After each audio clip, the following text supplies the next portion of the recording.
What's up, historians and fellow Magic dorks? This week, Wizards of the Coast announced Alchemy Horizons Baldur's Gate, which means Alchemy will be getting some new cards from the latest Commander's expansion set. We're talking about what exactly is going in this set and what should be in this set. Also on this show, have you ever run into a card in Arena you think should be banned? Well, we have, and we're going to make our top picks for what we want gone, all in this week's heavily opinionated episode of Mana Rant.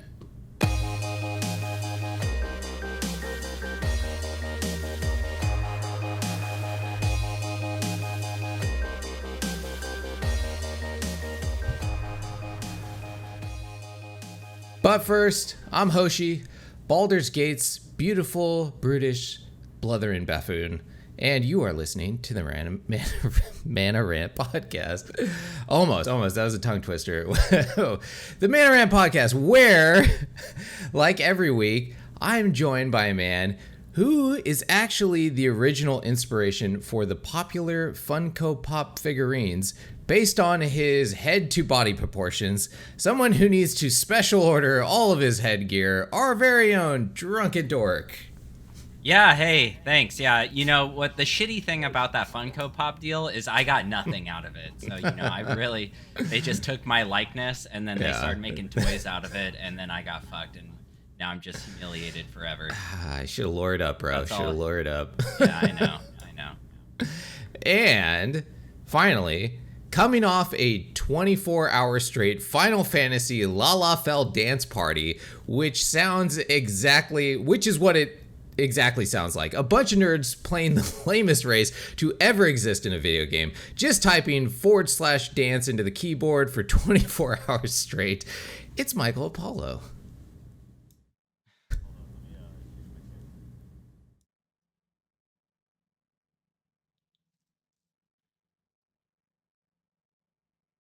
Yo, what's up, everyone? Yes, if it isn't known by now, I love Final Fantasy 14. And don't hate on the Lalafells, man. You know, they're important. They're a crucial race to the game, you know? They are the worst. They are literally the worst character design I've ever seen in my entire life, dude.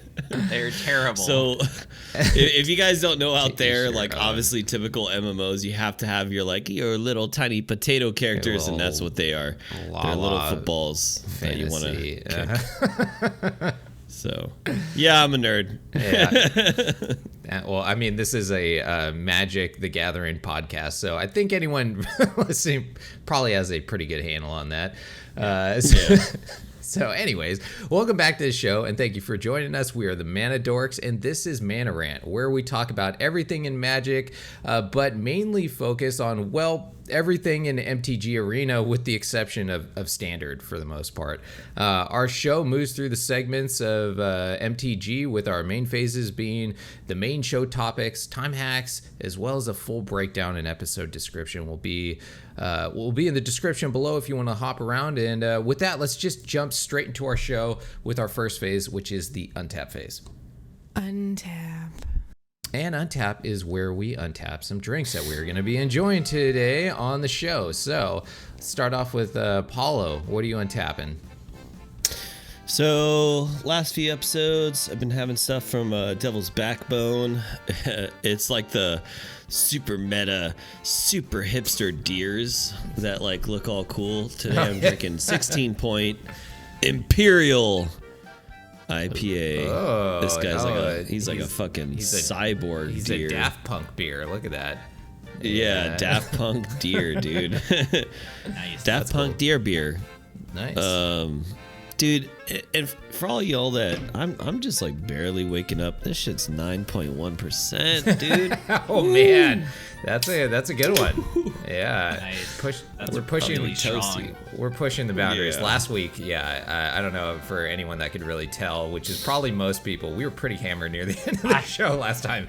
Yeah, you definitely were drunken. Yeah. So what are you untapping today, Drunken?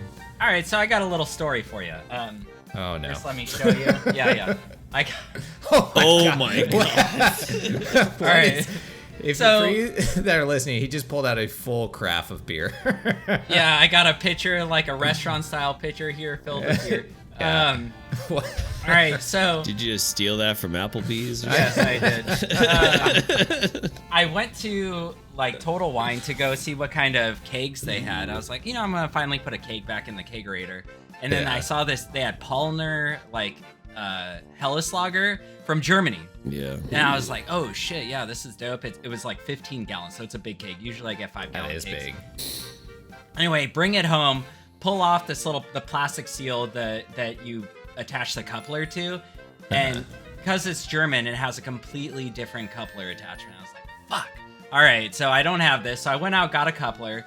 I attached the coupler, and then I went to go slide it into my kegerator, and it's too big. It doesn't fit in my fucking kegerator. Oh, so I had to take the CO2 can out. I put the keg in my basement right now, and so it's basically I'm drinking like official beer. German beer, yeah, because like that's the thing they say European beer is like in the basement. It's not actually kept cold, and so yeah, I'm drinking warm fucking German beer right now, and I have to pour it in this thing. Otherwise, I'm gonna have to run up and down my basement if I want more beer. All right. Like a true European. You're doing it authentic style, I guess. So Yeah. that's good. That's how you should be. And then, well, for me, I've got the peacock mug out. So we're back to hard drinks. This is since it's morning for us right now. This is Mexican iced coffee, which is coffee liqueur, horchata liquor, mezcal, cream, and some chili powder. So. Oh damn, that sounds good, dude. Oh yeah. Besides the mezcal, that sounds really good. Man, it is really good. This is like something you get at a nice classy bar right there. So yeah, I gotta thank the girlfriend for making this one for me. It is right on point. So you guys ready to start the show? Yep. Cool. Let's go. Let's move into our upkeep phase then. Upkeep, get ya upkeep. Oh, and I forgot to say cheers, everybody. Yeah, cheers. cheers, salute, dude. Yeah, cheers. Fucking dick. So this is our upkeep phase. Upkeep is Reddit Rant, and Reddit Rant is where we look to the internet for people complaining, bitching, ranting about Magic the Gathering, which is very easy to do. This one came to me actually in an email this week, and it is from Reddit. I mean, a lot of the times that most of ours I feel like are from Facebook. This one is actually from Reddit, and so let's take a look at what we have here. This is Josh Ashkiller. Okay, cool name. So what does Josh have to say? He says, why play land destruction? Is your heart so filled with hate? Who wronged you? What made you the way you are? Why do you wish nothing but pain on your fellow man? So short one. And then he made a little edit in there, probably because he was getting just fucking flamed. They said, just rage posting after getting stomped on arena. Don't take this too seriously, smiley face. So what do you guys think of Josh's little, rant here? Hello. I agree. I hate land destruction. Yeah. That is probably like the one mechanic I have never been really a fan of. Like mill, whatever, I'll deal with it. You know what I mean? Yeah. Fuck your crabs. But land destruction is annoying. Every time I see it happen, I'm just like, really, dude? That's really? That's what you're gonna go with? Okay. That's how you're gonna go about this game? Yeah. That's what we're gonna do? Okay. All right. I see you. Fucking dick. No, I agree with you, man. I'm with you. It's rage for sure. Yeah, I hate land destruction. You're clicking up on this post, yeah. Yeah, I'll start talking land destruction. Sure. Yeah, I kind of get this guy. I don't get too salty off this. It's like a fair game. If they want to beat me with land destruction and me conceding, that to me that's fine. Because at least this deck moves pretty quickly, right? It's trying to get to like. I think that's what it's trying to do more than anything is get your opponent to concede. Because like once they destroy your second land and you're only on 2 lands, then you're fucked, right? And yeah, you're pretty much screwed. So I'm okay with this, I mean, I'm not okay with this post. I'm okay with land destruction. This guy, fucking man up and deal with it, bro. I think like land destruction and mill are probably like some of the most like hated mechanics in the game. They just that and like stealing your stuff. Is like. It's just one of those things that's like really feel bad. Sure, when people kill your creatures and counter your stuff, that's annoying. But like land destruction and like mill or like, touching your library and your lands like really just gets to people. But I think really land destruction is actually like a pretty hard, archetype to pull off. Hence why you don't see it very often, because it's not a good deck at all. It's not very good. Yeah, exactly. It's really hard to win with, especially against like decks that don't really care about that much mana, like mono red burn, right? Like you're gonna lose to burn for sure with a land destruction deck. It's the big mana decks that this really like screws over. But a lot of them, they could just pump out so much land too that like sometimes it doesn't matter. I played like ramp decks where I've gotten against land destruction, I just outpace their land destruction. So I don't know. I think I like playing land destruction. It's hard. I feel like it's a hard deck to play. But yeah, I've also lost to it and been pretty salty. Been like, fuck, can't. I mean, you're anything. Salty. Like you could lose. I feel like to anything, true. and you start getting salty. That is true. Yeah, I am a bad sportsman, so I get very whiny. So as attested to by my girlfriend, sometimes I have to close the door when I'm like playing in here. So all right, cool. Well, that was Reddit Rant. If you guys have a rant that you come across, send it our way. Maybe it'll make it on the show. Next, let's move into our draw phase. Let's draw. And draw is where we go over what we've been playing this week in Magic sometimes, but mainly we go over MTG News, brought to you by our own living Funko Pop, Drunken Dork. This guy, that's me. Yeah. Funko Pop head. All right. What's up, everyone? So Wizards of the Coast released an article or news or whatever about Alchemy Horizon. Baldur's Gate pre-orders begins next week. That's the title of the article. And basically what they said is, so Alchemy Horizon's Baldur's Gate is MTG Arena's way of bringing the tabletop set Commander Legends Battle of Baldur's Gate to the digital space. The tabletop Commander set posed some natural challenges, so we brought over cards directly where we could. Then had Donald Smith lead the design. I don't know who the fuck is Donald Smith. Lead the design on 81 new cards with some truly wild mechanics for more Baldur's Gate style, plus returning flavorful reprints from Dungeons and Dragons Adventures in the Forgotten Realms. This set is both a major expansion for Alchemy and a great draft experience. And then it's basically saying starting next week, the 23rd, you can pre-order the set. And then the cards will go live in July 7th, I believe. Nice. And they showed a few of the cards here. So we have Ancient Brass Dragon, which is 5 black for flying. Whenever Ancient Brass Dragon deals combat damage to a player, roll a d20 and it sucks. And that's it for that card. And then we have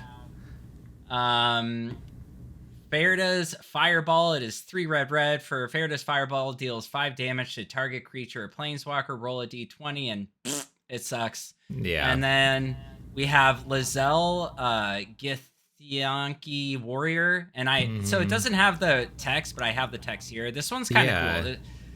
It says, if you would put 1 or more counters on a creature or planeswalker you control, or on yourself, put that many +1 of each of those kinds of counters on that permanent or player instead. So this could work with like poison counters, right? Oh, wow. Yeah, that'd be cool. And then it says underneath that, choose a background. You have a background as a second commander. So I guess like this may work in Brawl maybe. So yeah, I guess we're getting backgrounds then? Is that what? I don't know. Oh, like they said some of these like cards are going to be edited and stuff. Okay, like, maybe that's why her text is blanked out. Do you guys know how background works? Like, I don't understand that. I tried to look at it for a second, and then I immediately lost interest, and then just moved on with my day. So no, I don't. I know it's like some commander specific thing. So until I play somebody that is using it, I will continue to be in the not knowing. Yeah, I think it's just some command. It's like your second commander. It's like having a partner commander almost. I think. What do you think of this card, Paulo? So which card are we talking about here? Lizelle Lizelle Valkis champion. So it doesn't have the text on it. But it's like basically it doubles counters almost, and it's a 3-mana 3/3, which is pretty good. It can double poison counters too. Oh, it's really good. It's good for combat tricks, like you said, mentioned already before. They must have changed it because poison. It's 4 mana on here and it's a 2/4. Oh fuck yeah, it is. Yeah, I was just gonna say they altered it. Yeah. The mana cost is a little high for our beloved formats, but it looks like it has dual modal, so maybe it can be also a land. So, as I've said many times on this podcast, having options is always good, definitely for strategy. So, having the option of having it being a supposed land, it looks like it's a land. It has the symbol. That's a good catch there, Paulo. I did not see that it is dual modal. I don't think it's dual modal for Commander, is it? No, it's not. What? Okay, so they've made some drastic changes to some of these cards then. So, that's interesting. Okay. Well, so then we got Portable Hull, and then the next one, which also doesn't have text. I'll read the original card. Will Pack Bound Duelist, which is 3 red. The original one is 1 in a red. Okay. And it says, if you would roll 1 or more dice, instead roll that many plus 1 and ignore the lowest roll. Whenever you roll 1 or more dice, put a +1/+1 counter on Will Blade Frontiers, and then choose a background. This card sounds like complete garbage at 1 in a red, and I can't imagine it's going to be any better at 3 red. Yeah, sounds pretty bad. And then we have you come to a river, which is 1 in a blue. Return target non-land permanent to its owner's hand. You choose one, or target creature gets +1/+0, and it's just bad. And yeah, we already have that one. Then we have Monster Manual, which is a new adventure. This is new, yeah. This one's a little interesting. It's kind of expensive though. So it's 3 and a green for the artifact side of it, and it says 1 green tap. You may put a creature card from your hand onto the battlefield, so you're cheating in creatures. And then the adventure side is 2 and a green, mill 5 cards, then return a creature card milled this way to your hand. So it's kind of like feeding itself, right? Yeah, that's cool. I think this is very okay, like if that. Yeah, we already have this kind of mechanic in historic, I believe. So, and it's never used. Yeah, that's true. I do like that they're doing more adventure stuff though, because I think adventure is kind of like a broken but cool mechanic.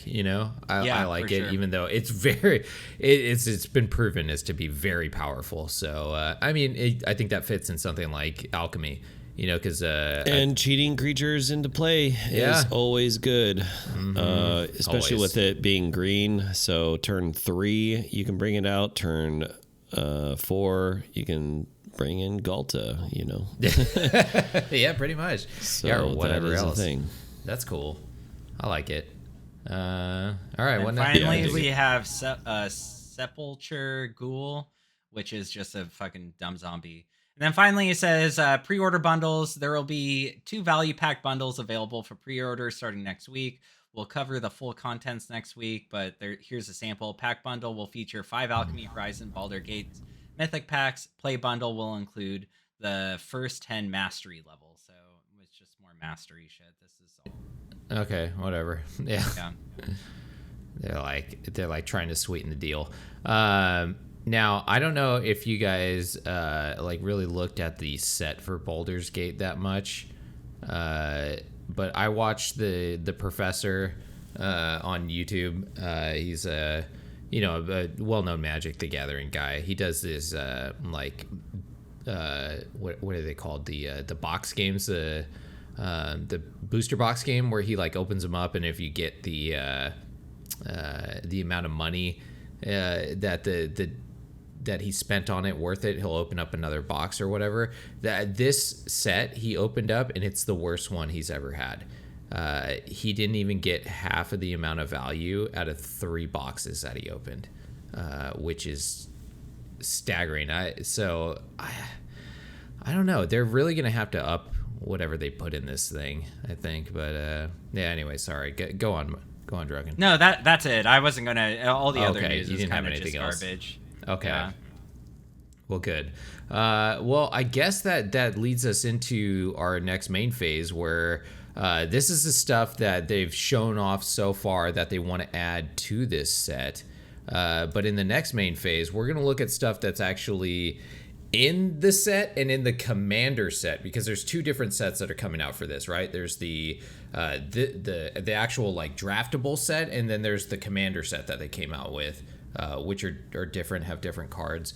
And so we're going to take picks out of those and then see what we think should be added to it. And so we'll get right into that with Main phase 1. Yeah, main phase 1. So you guys, did you have any like final thoughts really on just the set as a whole before we think how we should fix it? Yes, real quick. Yeah. Donald Smith Jr., for all those who are really wondering who the hell he is he's a former professional Magic player. He was a pro, and then he joined Wizards of the Coast in R&D. Okay. Cool. Yeah, so that's the intern we've been like looking for. The guy that's like obviously not reading the emails and stuff. So Yeah. Donald Smith, we know who you are. We got your name Looking now. at you, bud. We got your name now, buddy. The one person working the historic side of Arena. Yeah. So before But we got that's all I wanted to say. before we got into this, we've been talking about what we were going to do this week, and then we were looking at the cards that were in this set, and then you guys gave your cards that we think should be in there, and I've been busy, so I haven't been able to look at it. So I looked at your guys' cards, and I was like, oh, those cards look fucking sweet, I like those. And then so I started looking at the actual Baldur's Gate commander, not the commander set, like whatever, the legendary like release box of it, and I looked at all your guys' cards, and I was like, none of those cards are actually in the set. Like, are you guys high or something? Like, what are you looking at? And they're from the commander set that you were looking at, because I don't know if you guys looked at the main set, but there's not really anything super exciting in there. Did you guys? So Hoshi, you're actually right. When in pre-production, when Drunken was talking about the cards that he picked, I did the same thing. I was like, what the fuck is Drunken talking about? Like, I don't see any of these fucking cards. Yeah. And then I did some little research and realized it's from the commander set. But yes, to agree with you, I did look through the card list, and they're pretty lackluster, dude. Right? Yeah. This might be one of the least exciting sets I've ever seen come out that we're gonna get, especially for Commander. Commander's a strong format. So I don't know, whatever. All right, let's just let's move into what we think should actually be in the set, now that we've really like talked about what's going to be in it. As far as we know so far, we know it's going to be cards from the Baldur's Gate like main set, but maybe they'll add some from the commander set. We know they're going to make 80 of their own, right? 80 specific ones for alchemy. So let's look at what we think should be in there. We're gonna step into the dev the dev role right now. I like it. Yeah, and actually say what our top picks are. So first, let's pull up this slide, which has our picks, and all 3 of these are from the actual commander set of Baldur's Gate that's coming out. And so I'll go first. Mine is Mirror Entity, which is 2 and a white for a creature shapeshifter. It's a 1/1, and it's a changeling. It has X until the end of turn. Creatures you control have base power and toughness, XX, and gain all creature types.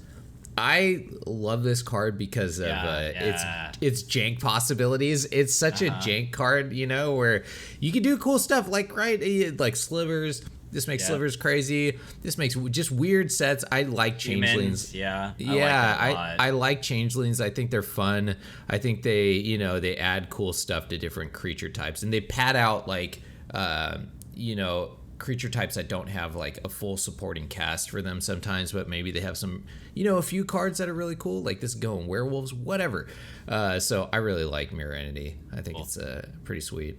All right, next we got Bloodbraid Elf from Apollo. This is your pick, so take it away. Yeah, Bloodbraid Elf. If you didn't know, it's good in Modern, or at least it was until it was banned. I've heard of it. It's back again. Yeah. It's back again because it's a sexy bitch. This is a good fucking card. I love it. As I said many times before, I love Cascade. And I think Cascade in Gruul is super fitting. Just being able to get the beats out for cheaper costs is always good. So haste 3/2 with Cascade, always good. It's a staple, like I said, in Modern. So yeah, I think this would be pretty well in Historic and Historic Brawl. So yeah, it's a good choice because like it basically is doing the same thing as Collected Company, right? Where like you would replace Collected Company with Bloodbraid Elf, and there you have a 3/2 haster. So there's one creature, and then it goes and it grabs another creature essentially that comes down and potentially has haste too. And I like this pick a lot. I think now that they've gotten rid of the stupid Tybalt's Trickery, like Cascade is fine, right? As long as they get rid of like disgusting cards like that allow like horrible things to happen. Like Cascade is a somewhat fair fun mechanic, and that's how it should be. Yeah. So yeah, I think I like it. That'd be fun. I don't see any problem with that coming in. And then next we got Drunken's Choice, which is Propaganda. So take it away. Yeah, Propaganda. 2 and a blue for an enchantment. Of course I'm going to pick an enchantment. Yeah. Says creatures can't attack you unless their controller pays 2 colorless mana for each creature they control that's attacking you. So this just like works. I think this would work really well in like an enchantment style deck. You turn the Selesnya into Bant. Enchantments, and you just pillow fort the shit out of yourself until you eventually swing in with the Angels of Death, Yes. or something like that, and win the game. Yeah. I love this card, and I would absolutely think it would run perfectly in that deck. I'm having bad flashbacks of playing Commander against Hoshi, and he's just building his little fucking 5-year-old pillow fort. And he's got just the eyes open. He's like, boys only. And I was like, I see you guys. You can't attack me. You can't come in here. This is mine. Dude, so annoying. I 100%. So annoying. I 100% support this pick. Yeah, I love this card. Yeah, I'm sure you do. I will say, like, I like all these picks. These are all dope. Yeah. And none of them are going to be in the set because, like, when you really read what they said about the fucking, it's an alchemy focus set. So this is supposed to be for alchemy and historic because those are the only two. Formats that play it. But really, this is for alchemy, which is the worst goddamn format that exists. They're pushing it though, and the power level's too high. Yeah, but maybe. I don't know. We can dream. You never know. Yeah, let's be optimistic. I'm sorry, I'm being pessimistic here. We can dream. No, you have every right to. I mean, it's Wizards. And those, I mean, they're in the one set, so why not? Who knows? They throw stuff in there. So all right, let's look at our next picks. And so back to me, I am picking. This is once again. These are all, I believe, from the actual commander set. Yeah, the actual commander set. And so Dissipation Field is a 4-drop. It's a 2 and 2 blue for an enchantment at rare. Whenever a permanent deals damage to you, return it to its owner's hand. So this is another like pillow fort thing. So if anything like slips past, it gets thrown back to the hand there. And I feel like, you do get dealt damage by this. It's a, pretty fair mana cost for it. And I like it. I think it's a cool card. You're like building a tree fort, like, baby's first treehouse. Like this combined with propaganda would be it would make such a fun format, right? Totally. I agree 100%. I'm gonna pay to attack you, and then it goes back to my hand. Like yeah. I like it. You're getting it. And then you just gain life while all that's happening, and then you just you make the person hate their lives, and then you feel good about yourself, you know. So yeah. All right, next. Let's go to Apollo. You got Aven Mind Sensor. What is that? Another staple. Aven Mind Sensor. 2 colorless, 1 white for a creature bird wizard flash. Keyword there. Yeah. Flying. If an opponent would search a library, that player searches the top 4 cards of their library instead, and it's a 2/1. Another staple in Legacy, Death and Taxes. I've said also many times on this podcast, I love me some Death and Taxes, and this is definitely one of those cards. I want to see it. I want Death and Taxes to be a thing in our internal format. And this is a good way to go. Obviously, Aven Mind Sensor is better when there's fetch lands. But there is a lot of search effects. There is some annoying things that are going on. So I mean, we got. I still think it's viable enough and stuff. Yeah, which this works against. Yeah. I think it's definitely viable. At the very least, a sideboard card. But I'm on the fence of being a main board card in the deck for Death and Taxes. So yeah, I love it. You know, screwing over your opponent, making them, pay them taxes. I'm all about it. So yeah, I like it. Cool. All right, next we got Drunken. You got Mind Crank. What is that? Yeah. So this is kind of a weird one, but I like this card. It's 2 colorless mana for an artifact, and it says whenever an opponent loses life, that player mills that many cards. So weird. Yeah, it's kind of a strange card, but I think it works really well in like certain kinds of decks, like Mill deck, for example, but not so much that. Like it works in other kind of weird like blue-black control style decks where you're like taking things from your opponent's graveyards and stuff. And I really like I like the idea of this card and having it in and like just brewing up some wild fucking deck ideas. So agreed. Yeah, that's a cool card. There's a lot of angles to that because you can be damaging yourself with like Thoughtseize or something too and putting stuff into your graveyard. So maybe this helps out. It's only opponents. Oh, it is opponent. Okay, never mind. Okay, that would be so good. Yeah, fucking damage yourself and then or whenever your opponent did damage to you. Yeah, this would run in every single fucking graveyard deck. Like ever. Yeah, if it had that, that'd be awesome. That would be cool. All right. Well, not as cool as I thought it was, I guess. All right. All right. Well, then next, we got our last picks that we got. And so mine is actually from the main set. This is in we might actually get this one. There's a good chance. And that's Reflecting Pool. Reflecting Pool is a land at rare. So it's a fucking rare land, of course. But it doesn't come in tapped. It's just tap. Add 1 mana of any type that lands you control could produce. So not a great turn 1 play, right? Because this by itself produces nothing. So I don't think it actually taps or anything on turn 1. But after turn 2, if you got multicolored lands, then this thing is great. I think this really pads out, like multicolored decks. Like any 3-color deck should be running Reflecting Pool, right? I feel like so. Yeah, I think this would be a great addition to our like pretty hefty land pool that we're getting in our Eternal formats. So I hope we get this. And I'm surprised it was in the main set. It's actually a good card. All right, and then next, Apollo. You picked Mother of Runes, which is, oh man. Yeah, so take it away. It's a good card. Mother Runes, 1 white for a creature human cleric, and it's a 1/1. And then you can tap target creature you control gains protection from the color of your choice. choice until end of turn.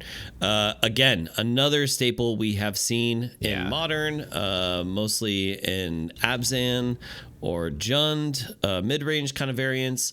You know, that's just the beats, bro. You know, you tap it, you give the color whatever your stupid opponent has, and then you fucking swing, bro. And it's good. It's a good card. I want to see it. Having more protection, having ways to get in, especially for white, I think is pretty relevant. It's just another way to, I guess, either speed up the format or have white be on par with how fast the format can be, right? Like, Izzet's really fast, Gruul's really fast, Mardu's really fast. So having like white weenies or white life gain, having them join the mix would be pretty good, I think. Paul, Drunken, what do you think about Mother of Runes coming in? So, I mean, I think it'd be good.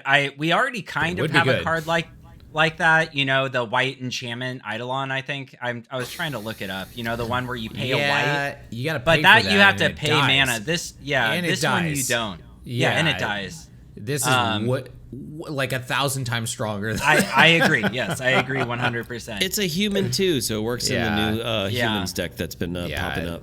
I think if this got put in, it wouldn't change the format completely, but it would definitely like those like white low to the ground decks or white red Boros or white black low to the ground decks, Death and Taxes style. Like they would definitely take a step up. They wouldn't be B tier anymore. They would be like AS, you know, with something like this. I think this would get banned. I think it's just too strong. It gives protection for your creatures, and it gives just like able to get beats in if you need it, right? It's so versatile, and it's a 1-drop. Like, already white is a fucking monster in historic and everything with the amount of life gain craziness that we have. Like, this would just take it to like some insane level, I think. But I do love this card. I think it's not coming though. I think this is definitely a wish list. I don't think so. I wouldn't be surprised if we eventually get this. Like that actually would not surprise me, but I wouldn't either. I wouldn't either. I think it's way too fucking strong for alchemy though. But maybe I'm wrong. I don't know. That's just my feelings. I do love the card though. Drunken. Last one. We got Baldur's Gate, actually. They came out with a Baldur's Gate card in Baldur's Gate. How crazy. Yeah. All right, what is it? Yeah, I picked kind of funky cards here. This one and the last one. Baldur's Gate, legendary land, gate, important. And it says tap, add a colorless, and then it says 2, tap, add X mana of any one color where X is the number of gates you control. So I think this sounds really powerful because we've had gate style decks before. Yeah. And this could add, and those decks ramp out real quick, you know? Oh, yeah. And so this could add so much mana and just like really allow you to pull off like the Ulamog or fucking Ugin style shit that you need to pull off with those gate style decks. And I like it a lot. Like I actually think this card will come to our format. Like I think they're going to print it in Alchemy. You know, it's got Baldur's Gate, man. That's what the fucking set's called. They're not, of course they're going to print it, right? Or print it. I feel like Gates needs a little bit of help. Gates is also a pretty fun like budget deck. I feel like there's a lot of cards in there that are good, and budget decks are great. So I mean, of course, this is not a budget card because it's fucking rare, but of course, you know, of course, they got to pad out their budget decks a little bit if they're gonna make them better. But you know, gate to rule all gates. Yeah, exactly. Is Golos banned in Historic? I forget. He is, right? No, I don't. No, think he's so. not. No. Okay. They banned a lot of the things around him that made him crazy, like Field of the Dead and stuff. Yeah. Yeah, this would go perfect with like Golos and Ugin and like fucking just ramping out and maybe a few fucking fogs. Do we have fogs in our format? Yeah. We do. Not only that, something like Banefire. Not like how it used to be. Dude, like Banefire, you could just like burn someone to death with this thing. Yeah, dude. fuck You know? Yeah. Just fucking Kamehameha to death. Hell yeah. It's pretty cool, and it is legendary. So they can't Yeah. run multiple of these, so it does kind of tamp the power of it a little bit. Yeah. Which I know they don't Good. like to make legendary lands. Like they talked about that they hate doing that. But apparently they made the decision on this one, which means they saw the power level of this being like maybe potentially too crazy for even games. Well, yeah, if you had Yeah. 4 of these, they would all work off each other. Yeah. And you could potentially just make like fucking 5 billion. Yeah. Kamehameha. Just No. You know, yeah. over 5,000. Yeah, that'd be sweet. No. I like it. I think this is a pretty cool pick actually. Well, Yeah. all right. So that was our picks for what we thought should go into this new set that's coming out. Hopefully they do some of those. I mean, what do you guys think? Do you out there, right? Do you guys like our picks? Do you think they were too OP to come into Arena, or do you think they weren't OP enough? Did you guys have anything that you thought should have come in? Let us know. Yeah, hit us up on Discord or in the comments, about what you guys wanted in this set. And you guys got any last words before we move into combat? No, sir. All right, let's do it. Dorkish combat. All right, and combat is where we go over the horseshit card game, hosted by Drunken Dork. So take it away. What is up, everyone? This is the Horseshit Card Game. It's a game I change every week. This week is no different. I'm really running out of fucking ideas here. I'm scraping at the bottom of the barrel. And so this week, the way it's going to work is I picked 5 cards that are currently in our historic format. They're all uncommon, I believe. And your job this week is to figure out which one of these cards is the most valuable, like the most expensive card. All right, like Oh, Interesting yeah. twist. Okay. that's interesting. Yeah. So, I like it. I like it. here we are. If you want to pull those up, Hoshi, we can All look right. at them and I'll read them out. All They're right. up now. So first we have Dovin's Veto. I don't think I need to read this. Sure. Then we have Pitiless Plunder, which is 3 and a black with whenever another creature you control dies, create a colorless treasure artifact token with tap, sacrifice this artifact, add 1 mana of any color to your mana pool. And then we have Stitcher Supplier, one of my favorites, Yeah. followed by Youthful Valkyrie, one of Hoshi's favorites. I And like then finally Mayhem Devil. Fuck this card. I hate So it. those are the 5 cards. Really interesting, actually. I'll talk about it after you guys make your picks, but the value of these cards. This is tough. So I'll start That off is with tough. Apollo. Apollo, which one? It's always me every time, man. All right, fine. You know, I'll fucking submit. Hoshi, you go first. Okay. Man, this is tough. Like, cause all these sets That are is pretty. tough. They're pretty recent. I mean, if you're thinking about like the best card in here, it's got to be either Mayhem Devil or Dovin's Veto, right? Those are probably like the ones that you see the most. Well, maybe Stitcher Supplier. I don't know. You see that a lot too. Pitiless Plunder you don't see very often at all. You know what? I'm gonna go with Dovin's Veto. I feel like white and blue is like a Gucci colored deck, which is usually like way expensive. So I don't know. And that set produced a lot of high power cards. So I'm gonna go with Dovin's Veto. Okay, Dovin's Veto for Hoshi. What do we got, Apollo? I don't think Stitcher Supplier is even on this expensive list. I just feel, I mean, they're all uncommon though, so this is tough. But my way of thinking is Youthful Valkyrie, Mayhem Devil, and Dovin's Veto would be the best value for the archetype that you're trying to play, right? Like, so I'm automatically thinking that those would be expensive. Yet you put the weird, dumb pirate. Maybe he's trying to trick us with that. Yeah. Yeah, so are you trying to be a tricky trickster, or are you trying to be a tricky trickster and it's just cheap? Like, it just costs like fucking 10 cents, so. But I was looking at pricing for Dungeons and Dragons, and it's amazing how those are like some of the most expensive cards I've ever seen. A lot of the D20 annoying dumb cards are like over $100. Oh my god. What? So, yeah. Huh. Yeah. So because of that, I think I'm gonna go with the dumb pirate. Oh, There might be some tricksy trickster shit. Okay. Maybe these things are just so good they're cheap.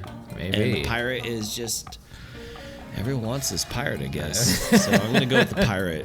Is the most I know he's a card. combo piece. I know he is a combo piece. So, all right, yeah, Okay. cool. Yeah, I'll stick with mine. Yeah. All right. So one of you is right this week, Oh, who's down? and that person is Apollo. What? Oh, Oh yeah. my Let's god! No. Hell yeah. So He saw through a his good tricky way trickness, of looking at this, and like, I mean, it's kind of hard to know because fucking so many things get reprinted, but it, like, a lot of these cards are valued off of how many times they've been printed, right? Like, value goes down as more prints come out. That's what I was Dovin's- thinking. Yeah. Dovin's Veto comes in like the cheapest you can get it for like a good printing. I'm just going off of, I think this is Card Kingdom or whatever, is $4.40. $4.40 is still a lot of money. Yeah, all right. That is expensive. Yeah. Pitiless Plunder, Pitless. fucking Yeah. $11.65. Holy shit. Yeah. Really? Fuck. Weird. Get this though, Stitcher Supplier, $3.80. That's still a lot of money. Expensive, yeah.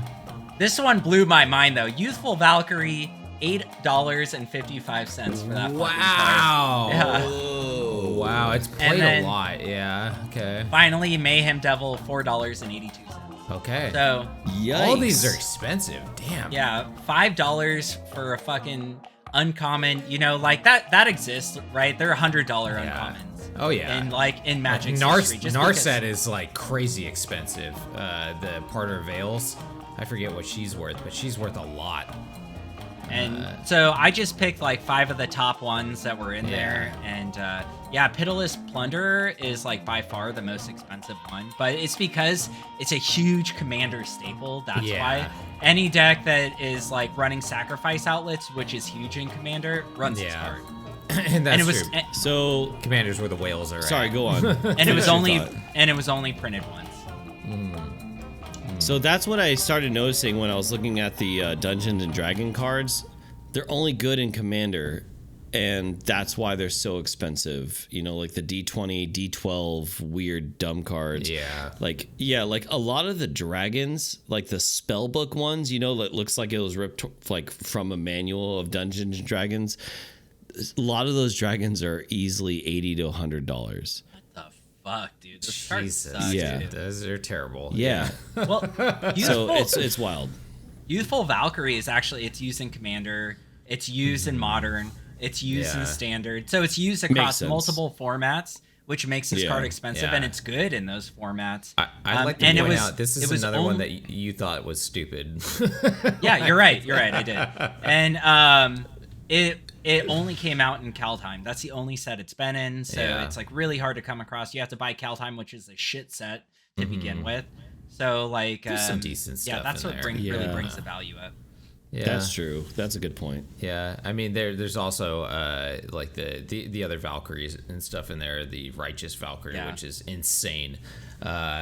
So yeah, that's good. I like the change up in this one. That really, I mean, we are not finance guys by any means, so that was definitely a tough one. Maybe if you guys got the finance brain out there, you guys knew this one immediately, but I like it. I like the change up. I don't like that Apollo one. That is very frustrating. I do. I like it. You know, it's fitting. But I do like It's the fitting. change. All right. Well, I hope you guys actually got it. And with that, let's move into main phase 2. Main Phase 2. And so main phase 2 is where we're going to talk about what we think should be banned in maybe whatever format you are playing right now on Arena. So all of us, I'm sure, have run into some card where you're like, this card is ridiculous. Like, it is way overpowered, or it's like ruining the format that I feel like that I'm playing. And if this card went away, I feel like everything would be a little bit better, you know?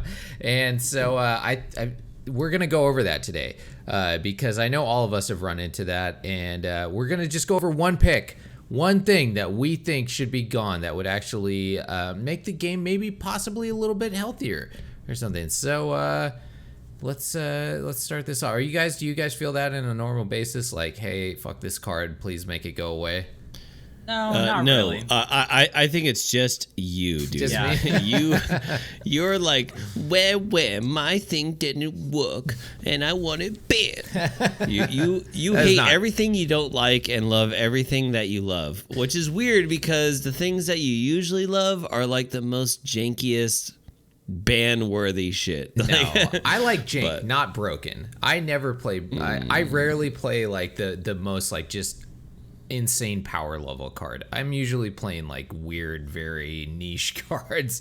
For all you guys out there, when we would play Commander, Hoshi would complain all the time, like, you should play creatures, you should play fair magic, and then he started getting into a Loro, and he made his little pillow fort, looking through the fucking slots of his pillows, boys only, and it was just the most annoying, toxic deck. And he's like, I'm just playing fair magic. Like, no, you're not. You're playing the exact opposite. I was playing. No one can do anything. Yeah. You know, exactly. Like, Drunken's getting upset, like, why are you attacking me? And it's like, well, dude, it costs like 15 mana just to attempt to attack Toshi, and he's fucking smiling and smirking because he has blue mana up. He like notoriously says he hates blue, and he's I'm not doing nothing, like spinning his little pigtails. So I also have not been shy about the fact that I like to play hate, you know, and I feel like that's just a different version of hate. So it's fun. I also have the lowest win percentage with that deck of all time, of all my decks, because everyone hates it when I play that. So everyone kind of bands together to kill me. So but it's worth it, I feel like, I because won't die to pillows, because Commander's all about fun. dumb. So it is. I don't care about winning when I play Commander. I just care about having the most amount of fun that I can. So that's true. So that's my kind of fun, you know. But let's take a look at the things that have been annoying us. I mean, all of us picked something, so you guys are obviously have a little bit of hate in your heart as well. So let's take a look what we got here. Let's start off with you, Drunken. What was your top pick? So, yeah, like I said, like, I really don't want this card banned, but I definitely, I really hate when I see this card, and that is Trelasara, Moon Dancer, which is green and white, legendary creature, elf cleric. Whenever you gain life, put a +1/+1 counter on the Moon Dancer and scry 1. And she is a 2/2. So this card alone, I think, is a cool card, and I like it. It's like, it's fine. But the moment you run against this in Arena, it's like, holy fuck, dude, let's slow this down. It's very rare that I play against green-white life gain where they can accelerate their gameplay enough where it just doesn't frustrate me. Like, I have seen people, they're like, okay, I got it. Like, I have 5 life gain triggers on the stack. All right, so I'm gonna scry. Oh, I'll keep this on top, and then they'll go back and look at it again. All right, the second trigger. Oh, no, I'll keep it on top. It's like, fucker, you just looked at the card and you kept it on top. Yeah. Like, what are you doing here? Like, there's no reason for you to take this much time to look at the same card 5 fucking times in a row, you know? And like, it just really fucking pisses me off. I was saying it in pre-production to Hoshi that like there should be a skill test attached to this card where it's like you gotta pass a speed test, and if you don't pass, you can't play this shit, because there should be a limit on your scry time. Absolutely. It should be significantly less than what your limit is on like just your playtime in general. I think like I think triggers like should have a fucking like a much shorter limit than like your actual playtime, because like decks like this, like green white life gain, it has so many triggers that go on the stack, the +1/+1, the scry, the life, and it's just like, fuck, dude, it just really frustrates me to the point where like I will concede sometimes, even if I have like a potential win. It's just these people take so long, and I'm trying to like poop and go, dude. I'm trying to poop and play Magic, and like I only like can sit on toilet for so long before my legs fall asleep, right? I can't watch you scry, for fucking 3 years. What do you guys think? Man, I like to imagine that drunken dork, like the second he goes into the fucking toilet, he sits down, he's like, all right, I'm gonna play arena, and he like gets in a matchup and it's fucking squirrel life gain. He's like, fuck, and it's this card. I kind of pseudo agree. I mean, I play me some squirrel life gain, and I love this card a lot. It's a cool card. No, I do too. Yeah, I really do like it. But you know what? Like, arena does need to do something. I think you're right. Like, you're touching on something correct. Like, they need to do something about how triggers work in the client, because it's ridiculous. Now, in like modern, right, with the collected company Malira deck, where you have like Murderous Redcap or whatever it is that lets you scry, I can see that. Or Viscera, where you can scry and you're literally just trying to find your win con.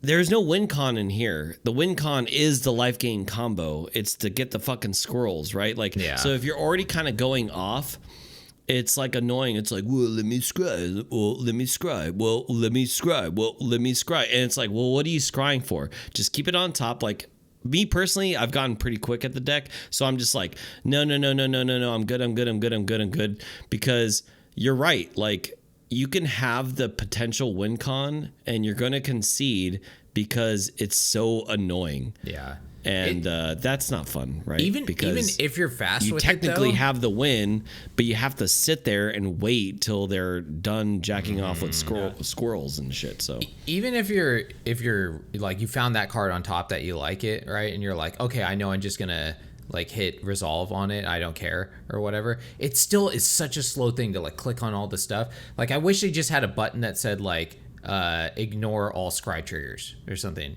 that you could turn on and off.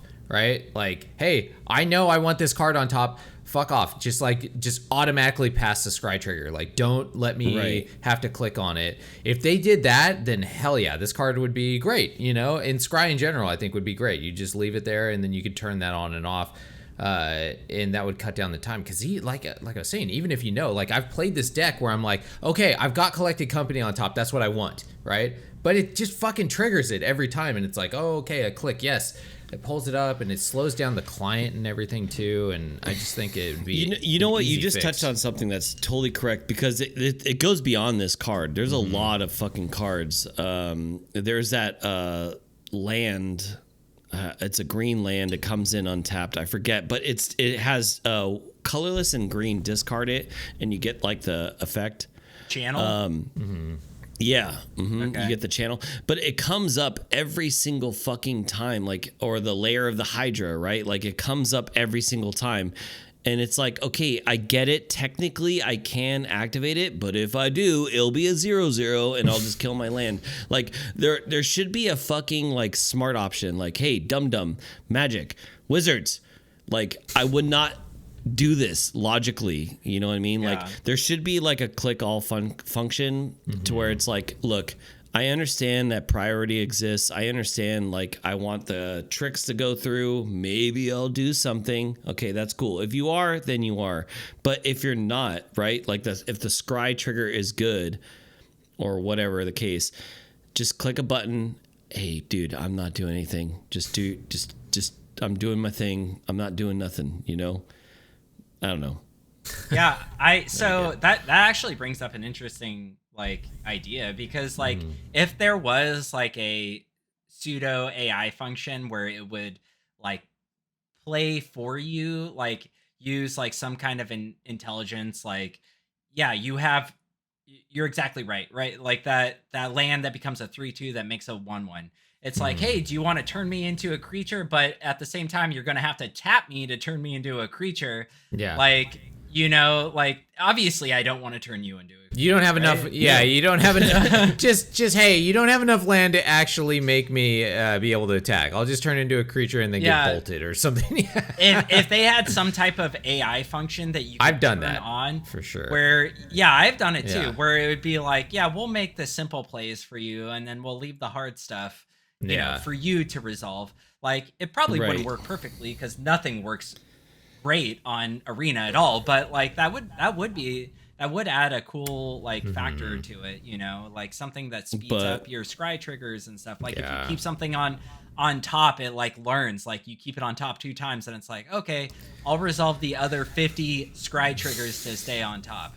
I think that's a much harder thing to program than just like a turn off scry triggers button, because then they could just ignore everything, right?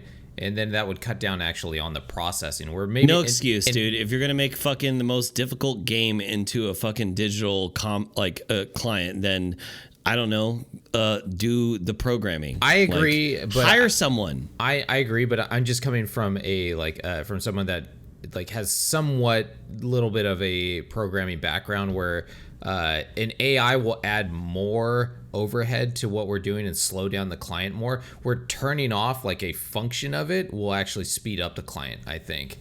So I do like the AI idea, but they would have to add like, you know, more power to the servers to be able to do that, which they're not going to want to fucking do. So have more employees under Donald Smith. I mean, this guy's just doing it all by himself. I mean, obviously, they definitely need that. Like they're making hand over fist, like much money, and like they definitely need to put some of that back into like more of it back into like making the client better, especially Arena. But to your point, Hoshi, too, is that you know, like they have a resolve all triggers. Right? They have that button. But the problem is like sometimes, so you hit resolve all triggers, but then another set of triggers goes off, right? Yeah. So then you have to resolve all triggers. There should be resolve all triggers and then really resolve all triggers like button. You know what I mean? Like 2 different like there should be I'm not doing anything. Don't bro, ask me like again. Button. Yeah, leave me alone. But yeah, there's sometimes where you would want to turn off scrying for a while, but then maybe they play something else that changes your mind and you're like, oh, I want to turn scrying back on. So it'd be nice to have the function to be able to turn it on and off, but you know, at the same time, there should be the leave me alone. I'm never gonna pick anything else, right? I just want to end this turn, right? So I like that. That's a good function too. Don't ask me anything. Just fucking do it. Yeah. But so to end this, like I really like this card. I picked this card because Hoshi, you know, I think he got grumpy and he's like, I want a fucking ban list because there's this card I hate, which he'll eventually talk about. I do like this card. I think this deck is amazing. I love the deck. I just think it's really slow and it frustrates the hell out of me when I'm just trying to squeeze off a quick poop. You know what I mean? Wouldn't be a drunken talk if we didn't get some bathroom stuff in there. But I get what you're saying. Absolutely, this card itself is great, but it's just Arena really is the problem with this card. Yeah. All right. Absolutely. Well then, next Apollo. What's your top pick for whatever you would get banned? Sorry, I just want to preface something really quick. So now I know what Hoshi picked. It's obviously red. He hates fucking red, dude. He hates red so much. So no surprise there. But I also want to preface with saying I don't really like bans. I'm more on the fence of adding more gas to the formats to deal with said things. But there's a couple things that you can't interact with, i.e.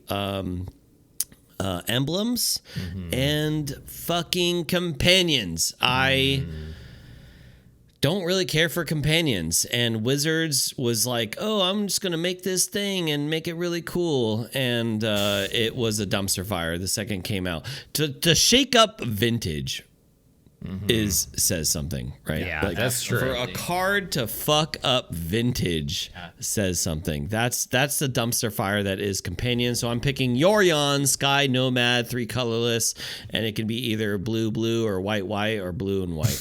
Legendary creature, bird, serpent, companion with a 4/5. Your starting deck contains at least 20 cards, more than the minimum deck size. It has flying. When it enters the battlefield, exile any number of non-land permanents you own and control. control, return those cards to the battlefield at the beginning of the next end step. I actually do like bounce. I like bounce a lot, especially like Bant bounce. Something in Commander is something that I really like.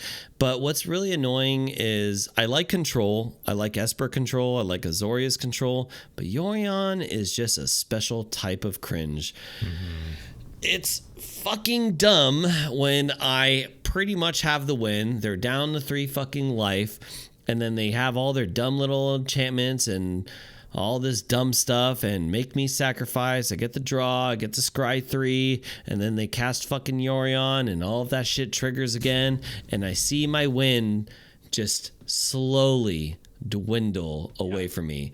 It's like, all right, well, I can win next turn if they stop being fucking cringy. And then they do another bounce effect. I'm like, all right, well, on the next turn I can win. And it's like 20 turns later. And it's like, dude, fucking win. Like, do something, you fucking idiot. Like, I can't stand it.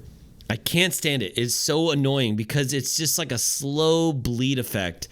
And you're just bouncing shit and you're just being aggravating. You know what I mean? Like, you're trying to force me to concede, but it's like what we kind of talked about with the scry triggers. It's like, I can win. I have the win. It's like, I don't know if this makes sense, but it's like, you know, if you lost against control, right? Like, you know, when control has the win, they have fucking, you know, the planeswalkers out. They have the control effects are so out there. You just know when you're like, all right, I can foresee that I have no possible way of winning.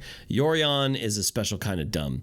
It's just like, no, it's in 30 turns, you might get a fucking 1/1 shark to hit me and start the beats. I thought I was the one with hate in my heart. Listen to this, dude. You started this off with, I'm a man of the people. I just want you guys to know, I don't think any card should be banned. And then you were just like, hate.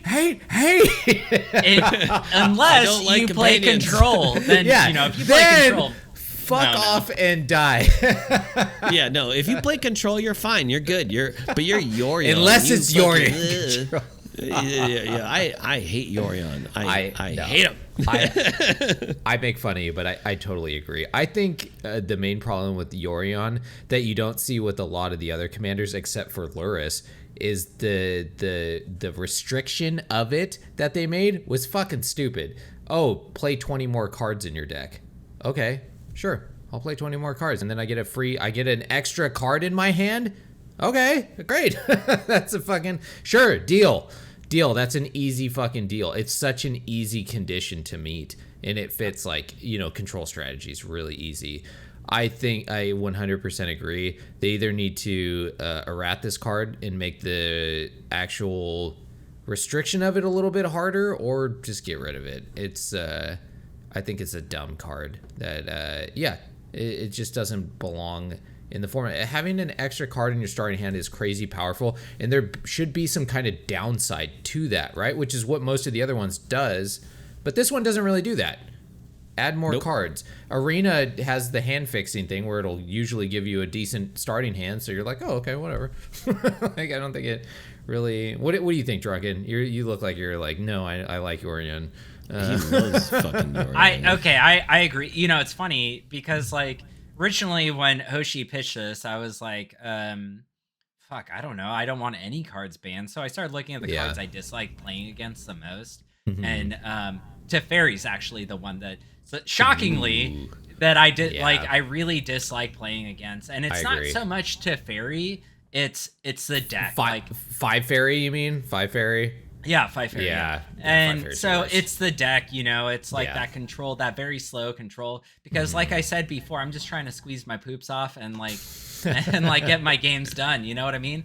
And like and that does not allow it. And Yorion fits in that. And I will say, like, originally when they printed Yorion and all the companions, they were absolutely broken. How they did not see that, like, just being able to cast a card for free, right? Like, not pay the 3 mana, like, and just have an extra card in your hand, especially Luris. Like, Luris was beyond broken. Beyond. Oh, yeah. Absolutely. And But like this card, yeah, it particularly like does frustrate me when I see this. Like it's one of those decks that like if they get to turn 5 generally when they have a Lurrus deck and I'm not winning, I generally am not going to win. And so I understand your frustration here where you're like, okay, they have 1 life. That doesn't matter, because that's what these decks do, right? It's just like it's like classic control, right? You let your life dwindle away a little bit, right? Like you slowly get at them, and then until you have enough mana where you can really just start fucking popping off, and that's what these lure style decks do. Well, Lurrus, I think Yorion is actually like I mean, Yorion. Sorry, I didn't mean Lurrus. I meant Yorion. Yeah, I think Yorion himself is actually whatever. He's a fine card. Just having him have that companion status is what it's annoying. Yeah, it's broken. They could just have him available at any time, which is because that means you just have more annoying things in your fucking deck, dude. Especially with Fires of Invention. I'm gonna take another turn after this one, and I'm like, with Fires of Invention too, he's insanely broken because you can just pull him out of your sideboard, bounce your Fires of Invention. Now you can cast more stuff too. It's just the card's insane. Well, it's like, I mean, imagine. So like that card doesn't necessarily pull off the deck, but like, it is a good feature, right? Because those decks, they are trying to bounce stuff, and eventually they're going to be like bouncing Yorion to bounce other things. And so imagine like your deck that you made, Hoshi, the one with the hideaway. What's that enchantment called? Fight rigging. So imagine fight rigging was your companion, right? Yeah. So you'd be able to get your the sole purpose of that deck, and this is what makes companions bad, to Michael's point. The sole purpose of that deck to go off every single time, because sure, you'd have to pay 3 mana to take it out of your companion zone and put it into your hand, but it's always going to be in your hand, right? You always have the opportunity to cast that spell, because no matter what, your opening hand has 7 cards plus your companion. And it's just like, it really is a fucked up mechanic. It really is. Yeah, it is. It's stupid. Yeah. I mean, the fact that you just said you had to pay 3 to put it in your hand, by the way, that wasn't an errata. Like, that wasn't how it used to work. Yeah. You used to just cast the fucking card. That's insane. Companion. They were coming off their like speed and cocaine binge that was Eldraine. Yeah, they definitely were fucking doing a fucking cocaine yacht party. They were like, "This is a new game. This game is nerds." Or they're like, "This game's power level just it needs to go through the roof," and everyone was like, "You need to slow the fuck down." And they're like, "Okay, we were on something then. Maybe a little Tom, bit. You know what? Just kind of slow down on the speedballs there, man. Like, you're going a little crazy with these card choices." All right, so that was a good one. I like the Yorion. All right, now I'm gonna go to one that probably no one is gonna disagree or agree with me with, which is one of the newer cards, and that is going to be Kumano faces Kakazan, or whatever the fuck. This is a stupid card name. It's okay. So it is a 1-drop red enchantment. It's a saga, and the first part of it is, this is a word soup, so fucking strap in. Kumano faces Kazana, deals 1 damage to each opponent and each planeswalker they control. Then part 2, when you cast your next creature spell this turn, that creature enters the battlefield with an additional 1/1 counter on it. Then part 3, exile this saga and return it to the battlefield transformed under your control, and it turns into Etchings of Kumano, which is an enchantment creature human shaman, which is a 2/2 with haste. And wait, there's still more. If a creature dealt damage this turn by a source you control would die, exile it instead. So yeah, that is a lot of stuff going on with a uncommon 1-drop red card. All right, now before I leave this to you guys to say that I'm being a little baby, can you guys name one burn card that has ever been banned? One burn card that has been banned? one card that's been good in burn. Burn I'm gonna say, or like mono red aggro has been either in like the top 3 or not just like top in arena for basically as far as I can remember. I don't think there's ever any time that red has not been in the top 3. Or I can't think of any red burn card, not Fires of Invention. That has obviously been banned. But any other... Card, though. It's not a burn card, right? That is by far a control card or a mid-range card. Any mono red aggro card that has actually been burned. There have been plenty of times... There have been plenty of times where mono red has been out of fucking control with like a huge portion of the amount of people playing it, with its win rates being out of control. But Wizards has never banned any red card that has to do with red aggro. That I can. That's not true. That's not true. Lightning Bolt. Okay. Lightning Bolt is banned. Lightning Bolt, it never entered our format, so that does not count. Lightning Bolt is banned in Modern. Yeah. Lightning Bolt has never entered Arena, so that does not count. No, but Modern. It was banned from Modern. Yeah, it was banned from. I'm not talking about. Because you're saying like if any. I'm not talking about it. Been banned. I'm not talking about in any format. I'm talking about in Arena. I will say, so this isn't a burn card, And that's but it goes one. hand in hand with burn. That's one burn card. Expressive Iteration was just recently banned, and that's not that's a mono like red aggro. a burn. Yeah, it's not, but it's a burn style deck where they're just trying to do as much damage as they can and put like instants and sorceries into their graveyard, which includes burn cards, but it also includes. Expressive Iteration is way more in control style decks though than it is in. It's in the Phoenix Blue deck. red aggro. It's blue red aggro, which is like a form of burn in a way because it runs guess. a lot of burn. It still ran very heavily in control decks though, which most of the mono red aggro cards do not. So once again, I ask you, in Arena, has there ever been a mono red aggro card that has been banned?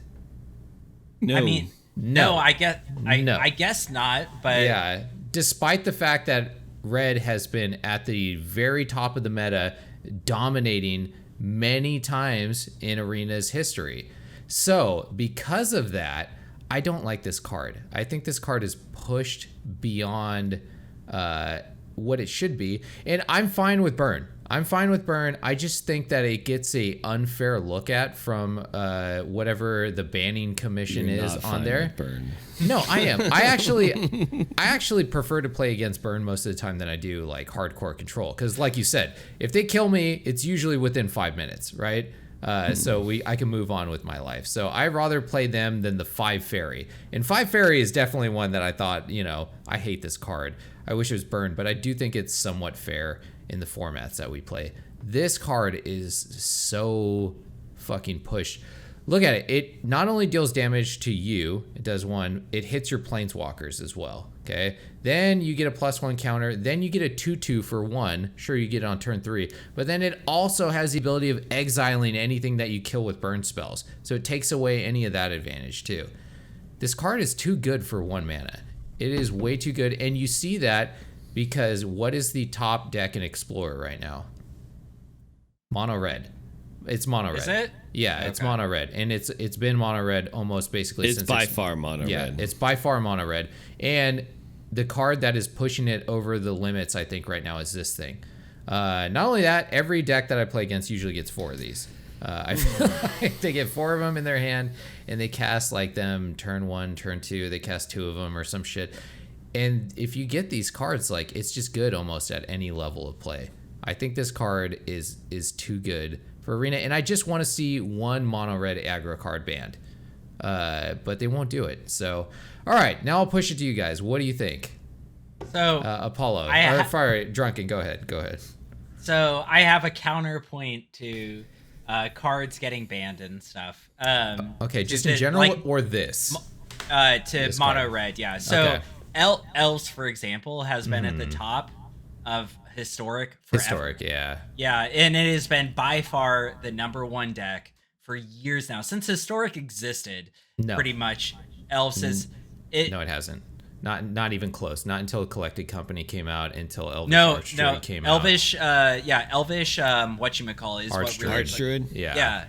No, not Elvish Art. Even Elvish Archdude. Elvish. Well, they came out at the same time. The Allosaurus Shepherd. Yeah. Yeah, those two they came out at the same time. So Yeah. that was only 6 months after Historic started. So once those two cards entered Historic, Elves has been at the top. Yeah, It's been at the up very there. top ever since, and like by far at the top. Nothing's ever been banned from that deck, and it's still like the number one deck that exists. And that's just because, like, well, one, it's a relatively easy deck to make because it takes probably some of the least amount of rares besides mono red, which is why I don't mind mono red. Like, this card is an uncommon, so I like seeing stuff like this personally. I like that too. I like that that it's easy to craft. That's not my issue with the card. I don't give a shit about its rarity. That has nothing to do with my opinion. Yeah, on this card. I understand what you're saying. Yeah. But like to me, this card seems very fair. I know you don't like that. I know you don't like it. Because it is slow. Like, it deals 1 damage when it enters, right? So turn 1, you play it on turn 1, it deals 1 damage. Turn 2, like, it deals 1 damage to everything, basically. Yeah, to everything. Yeah, but like generally, like, this thing, I don't give a shit about. If like I'm on turn 3, they're playing this, like, and I have a or turn 4 or whatever, and I have a planeswalker out, like, the game is either going one direction or the other. So that effect, like where it hits a planeswalker, doesn't really. I've lost a lot of planeswalkers to this card. Doesn't really bother me so much. Yeah. Because mono red, like, it's like you said, it's about like going in, fucking beating down, and getting the game done in 4 turns, right? Like, that's really what it wants to do. 4 turns or less. And so I think this is kind of like pulling off exactly what that mono red style deck wants to do. Exactly. But I get that you're making my point for me. But I think that's fair Magic, right? Because I don't know. If you run this and against, like, mono red will lose 70% of the time, I feel like, against life gain. Yeah, like, that's true. That's true. And so, like, if you have a life gain deck and they play this and you're like, okay. Yeah. Yeah. You know, that's fine. Play this shitty fucking card because I'm about to gain 5 billion life and I'm going to scry for 8 fucking hours and you're going to watch. Yeah, maybe. I don't know. I'm just talking about strictly an Explorer. I don't think that this deserves to be banned in Historic. I think Historic can deal with this. I think in Explorer it's too overpowered. And I don't think it should be completely banned entirely. I think it should be suspended. Yeah, I think. I'm sorry. I just want to shit on you. Hoshi, that's fine. No, I get it. I knew that you guys were gonna be like, "Oh, you're out of control." It's mainly. Oh, you're wrong, sir. Once you get to me, you're gonna hear what I got to say. Oh, I don't care what you say. But anyways, my thought process on this is nothing has ever been banned from Burn, and that something needs to. And it's difficult to figure out what makes Burn really good because there's a lot of cards that make Burn good. So it's hard to pinpoint one. But I think this is, like, in recent times, one of the most pushed cards that they've come out with for Burn specifically, or mono red aggro, because it's not just Burn. But okay, Apollo, what's your epiphany that you got that's gonna shut me down? Oh, dude, big brain. All right. Oh, no, actually, I usually disagree with you on all things Burn. You have, like, a kindred hatred for it. And it's true. I just want to preface, like, I just want to say, like, Burn has to exist. Yeah. Burn kind of develops the meta because they're so good and it's such a well-tuned engine, right? Yeah. It has such a simple plan. Like Drunken Dork said, you know, it's just trying to burn down by turn 3, turn 4 in all formats, right? So that's really good. That exists so that way you can create other decks to defeat it. So that way it's not tier 1. And this is where now I'm going to shift over to Hoshi's side, actually, with this card, or I guess the idea in general.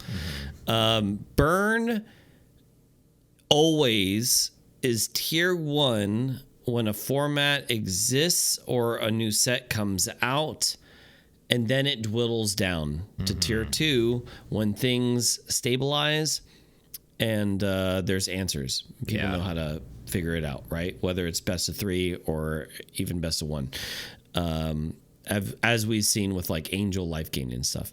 But the problem is that Burn has stayed tier 1. Now, I say problem, but it's not necessarily a problem because maybe you just legit like burn. And that's fine. Burn should stay tier 1, right? Like Burn should be a competitor as well. Okay, cool. I'll give that to Burn.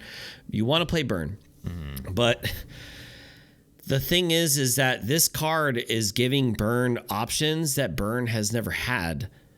And that's exiling stuff, having like Buffing. modal options, right? Like it's giving Burn a lot of things that they've never had before. Now, there's definitely like a debate on like, well, Burn should have that stuff. It's like, well, I'm on the fence where Burn shouldn't have that stuff because Burn should just be Burn. Because now you're giving Burn exile and combat tricks, and now they're having ways to interact with their opponent other than just burning down, right? Like, let's say you're a graveyard deck, or let's say you depend on the graveyard, like Scavenging Ooze, you gain life and stuff like that. It's like, nope, not no mo. Yeah. Like, or death triggers, for that part too. Right, yeah. like, so now Burn is getting more tech, and that could be pretty controversial, like, because now like Burn is fortified tier 1 and it will always stay tier 1, and like you said, and it's a testament to the actual like play percentage. Burn is like by and far tier 1. Yeah, like it is the deck. But just a lot of people just don't necessarily play it because they want to play something other than just burning spells. And as we go further back in time, we're going to get a lot more crazier spells. Like, we're going to get Eidolon of the Great Revel. Oh, God. Every time you cast a converted mana costs 3 or less, it does 2 damage to that player. Yeah. Or I think it's like a pirate or something, or an enchantment creature. I forget. But every time you cast a spell that does damage to a player, this creature does that much damage to that player. So if you do fucking Lightning Strike for 3, you're doing another 3. That's 6. Or Wizard's right Lightning. there. Yeah. So on top of having like superior burn, they're also getting tech that attacks the opponent in other ways. Yeah. Which was the way that burn needed to lose. Does that make sense? Like they're able to attack almost on all angles. Yeah. I mean, They're able to do burn. They're able to interact with the board state and like graveyard. And that's not, I mean, I get that Wizards is trying to like make other colors more stronger, but white just needed the lands. That's it. That's all you needed to fix. Yeah. Red never needed to fucking be like, I'm going to exile your fucking graveyard now, bro. Fuck your Scavenging Ooze. Like, I don't know. I think it's getting a little ridiculous. They are making burn a little bit too strong.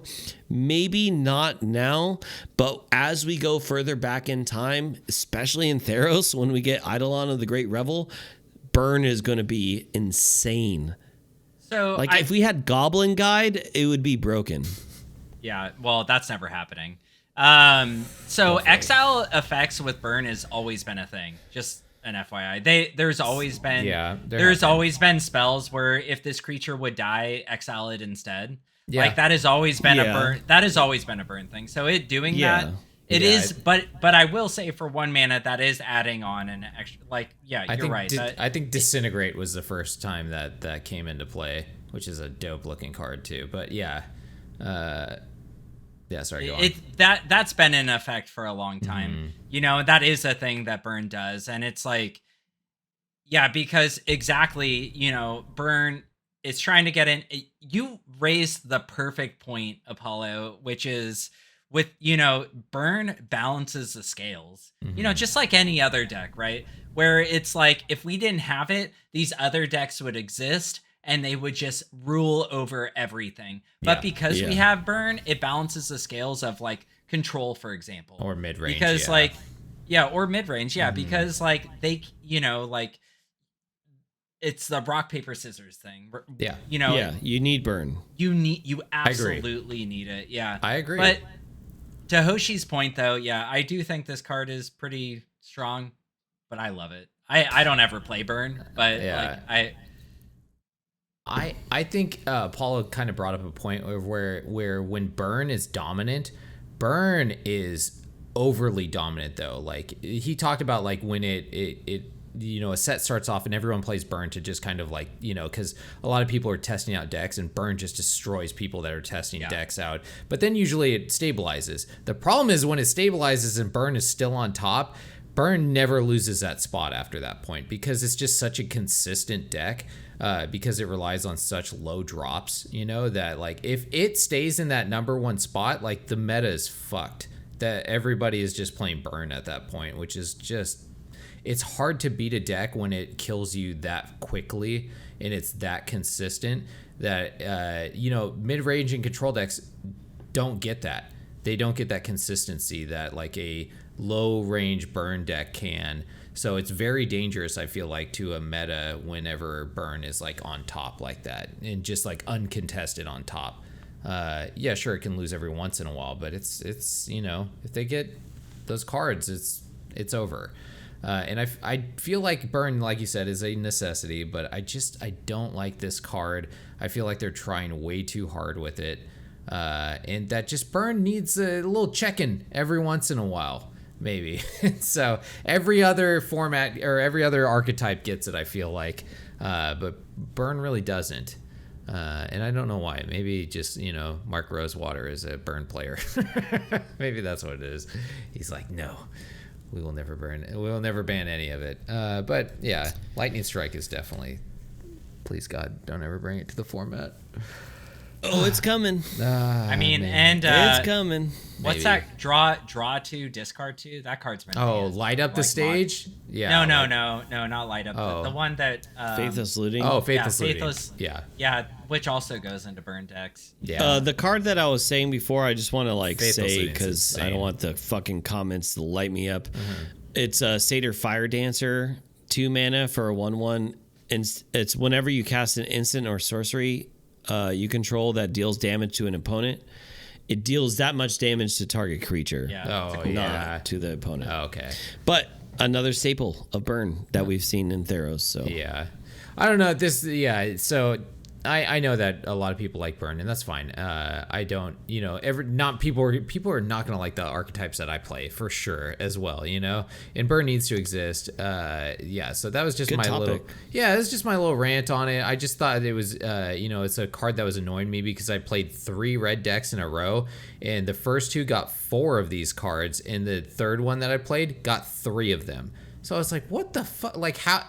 Like that's like mathematically impossible for that to happen. First of all, I can imagine you're just like seething, dude. Like you're like grinding your teeth, and then like Well, it's just like the opposite of Drunken Dork, where he's like upset that games are going too long. Yeah. Yours are just like you're killing me in 3 turns and 10 damage. It's not so much that Just like getting pissed I off. I get blown out of the water quite often. I play jank a lot of the time, but just like this reminded me of like just old times when Burn was just like out of fucking control and no one's ever done anything about it, Yeah, I can there's see it. never been a banning for Burn, but like even Tybalt's Trickery, like they finally banned it, when that was out of control for a long time too, but they've never done it to Burn. They're just like, wow, whatever, it's Burn, like leave it alone. But it is hard to pinpoint one card like you can with Tybalt's Trickery. With Burn, it's generally like, it's all of them kind of combined together that make it a very good deck. So to your point, Hoshi, like with playing against this deck 3 times in a row, I recently have been playing Mardu Reanimator in Historic. Yeah. And fuck, dude. I was like, I'm gonna fucking dust this old deck off and play it. And like the first 3 games I played against, it was either turn 1 or turn 2, exile your graveyard cards. Yeah. I was like, are you fucking kidding me? Yeah. And it's just like an auto concede. And like, so it's just like the fucking arena gods come together and they're like, nah, fuck your deck. Yeah. And You're playing they do against that this. Yeah, they do that kind of shit. But so like I'm looking at all the stats and stuff right now on according to Aether Hub, and actually Mono Red is a really close second in Historic right now, which Oh, really? it generally it It's always in fluctuates top around. 3. Yeah. Yeah, I've seen it go down as low as like 5 or something, but Sure. like mono green elves, of course, is on top. But Yeah. you know what's number 4? What's that? Esper Reanimator. My deck, baby. Oh, my gosh. deck. And then and Celestia Enchantments is up there too, which is That's cool. You know. I just want to say that Hoshi's little Golgari fight rigging, It's cool, yeah. tier 1. Tier Yeah, 1. I've made a few little changes to it. I've also been messing with Big Red in Explorer, which is it's fun. Big but Red's cool. It's hard. It's much better in Historic than it is in Explorer because of all the ramp and stuff that you can get instead. I've been trying to tune it well, but man, I go back to that fight rigging deck and it's so much fun, man. I love that deck. Definitely For sure. It's a good deck. Little pet of mine. But yeah, I guess that was it. That was what do you guys want to ban, huh? Do you guys want to ban anything? I mean, or do you think we're crazy? Do you think I'm being ridiculous? I know banning is a hot button issue on a lot of people. So I'm curious. Do you guys think nothing should be banned? Do you think something should be banned? So let us know. It's always fun to have a good conversation about this kind of stuff. So with that, let's move into our end step. And end step is just where, sometimes we talk about what we got going on outside of the world of Magic, but it is also our comments, questions, and corrections phase as well. So do we got anything in the mailbox, guys? We do. Oh, we Good, do. sir. All Okay. right. So this is comments, questions, and comments. So if you follow us on Discord, which you should if you haven't already, you can tell us how dumb we are and kind of decide how the podcast goes, which will lead into something I want to talk about also as well. But for comments, questions, and concerns, we have like two kind of big little topics here. So one of our Discord members, Boca, says, "Good morning, guys. I'm currently jamming the new episode of the cast. My only concern, Nice. drunken dork, I like it. is your audio gets super quiet or flat out cuts out towards the end of your sentences. There we go. Might have to tweak that noise gate. Yeah. Otherwise, keep it up." Thank you, Boca. We really do appreciate Yeah, the feedback. definitely. It's not calling you out. We want to be called out, you know. yeah. And drunken, I've said this time and time again, dude. Get your shit together, Yeah, get bro. your shit together, bro. It's never gonna editing happen. that episode was fucking brutal, dude. Like, there was literally nothing I can do. Yeah. Your audio is just I want- straight up I garbage. don't see your mic right now, Drunken. I feel like It's here. I feel like your face moves further and further. It's like your face to mic ratio like expands with your like drunkenness that you get. Like your ABV is like your alcohol level. Like you just start moving away. Hey boys, I'm right here, right next to my mic. What do you there's think? there's that There it is. Yeah. sultry, Yeah, that's your what we want. sultry cam girl voice. I like. Let's do some asthma, baby. Oh God, no.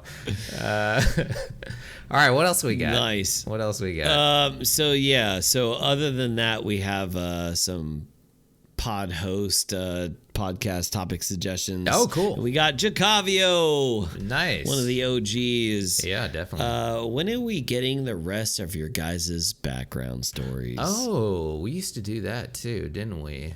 We used to do that, and we just kind of stopped doing it. Yeah. Well, I feel like we had I people don't like know. in and out of the cast, so it was hard to like, give our whole backstories. Yeah. Maybe we'll have to start that up again and do. Yeah. Because it's been a long time since we talked about, and It's been about a year, yeah. yeah, I think I feel like maybe I know we haven't touched on mine, but I feel like maybe next episode, maybe we should just like kind of dedicate an episode talking about our past that's magic related and stuff like that. Maybe, yeah. or at Unless least you guys like want me or at to least say a something phase. now, but at least a phase to it. No, I think we're running a little Yeah. long at this Yeah, point. we are. yeah, but- it's running a little long. I think maybe like next episode. yeah. So Jacavio, you will know about our past. Yeah, we could add that back in. That was fun. That's always fun reaching back in the past. And what Jacavio is talking about is not just our history, like our Magic history, like, you know, who we are, like how we ended up getting into MTG and, you know, our backgrounds with each other and everything. So yeah, that's good. Right. Yeah, you're absolutely correct, because I'm sure we have a lot of younger listeners out there who follow us on Spotify and all that good stuff. And I mean, even with, like, you know, my work center, a lot of the guys are born in the late 90s, 2000s. And they're like, how long have you been playing Magic? Like 5 years, 7 years? Yeah. I'm like, longer. I'm older. Longer than you've been alive. Yeah, you're like, I'm older than Magic. What?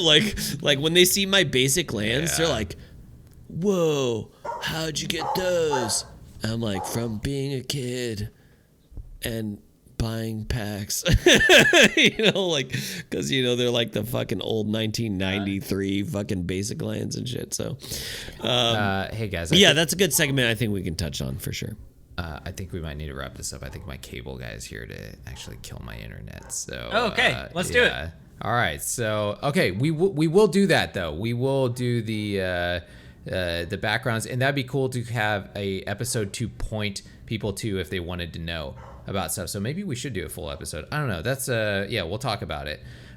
So great suggestion, man. And we look forward to any of your other comments, questions, and concerns or corrections that you want to put in our Discord, or email us too. If you don't want to join Discord, we have an email and stuff that you can get a hold of us with as well. And with that, let's go to our cleanup phase. Cleanup.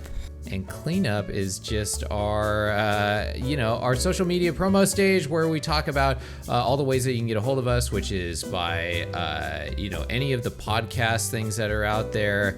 We have that Discord we've just been talking about. We have an Aether Hub where we put decks that we create and stuff. But, mainly Discord is, I think, the one that we're, on the most. So we also have an email. We're going to start Patreon soon, though. Okay, yeah, we're talking about that, too, because some people have brought up Patreon to us. They want to help support us, which would be fantastic, because we have made, I believe, Drunken, is this correct, $0 since we've been doing this so far? Actually negative, yeah. We're quite in the we're quite in the negative. So yeah, if anyone would like to help out, we'll talk about Patreon. I know Apollo's been spearheading that, so that'd be nice to at least maybe break even while we're doing this if you enjoy our content. So more to that. More with that will come in the future. And with that, let's move into our final stage, which is the discard phase. Discard phase. Drink 'em up, boys. And discard, final phase, where we finish our drinks that we've been drinking and say goodbye to all of you. So, Paulo, last words. I love you all. Join our Discord. Stay tuned. Appreciate it. Stay tuned for more gameplay videos. I fucking love you all. You're all beautiful. Cheers. Drunken. For the sake of my poops, speed your fucking games up, all right? Always disgusting and inspiring words from Drunken. Yeah. And with that, guys, thanks for joining us. It's always fun with these and, getting to talk to you guys. So we'll see you hopefully right back here next time on the Manorant Podcast. Cheers, everybody. Did his internet go out? I think so, yeah. Oh man. Oh, did I lose you guys? Oh no. I guess the cable guy might have killed my cable. Well, it's just me now. So